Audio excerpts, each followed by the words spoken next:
I made this sword in the last video, so now we're going to make a scabbard for it. I'll be reusing the one from the Witcher blade that I used to make the Wraith sword. Check out that video if you haven't seen it yet. This scabbard is too long and narrow to fit this blade, so we're going to make some adjustments. Also, I have the plague, so bear with me. First, I had to pry off the top collar part, called the locket, and then I had to pop off the bottom, called the chape. Then I had to strip the entire thing of this disgusting artificial leather that they wrapped it in.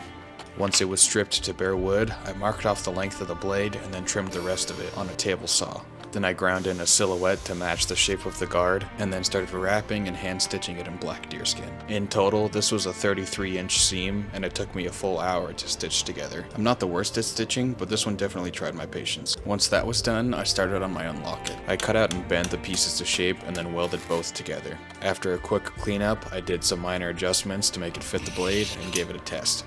As a little embellishment, I forged out a little steel collar and then cleaned up all the parts on the wire wheel. All that was left was to assemble all the parts and add on some straps. It's a relatively simple design, but it's not bad for my first scabbard.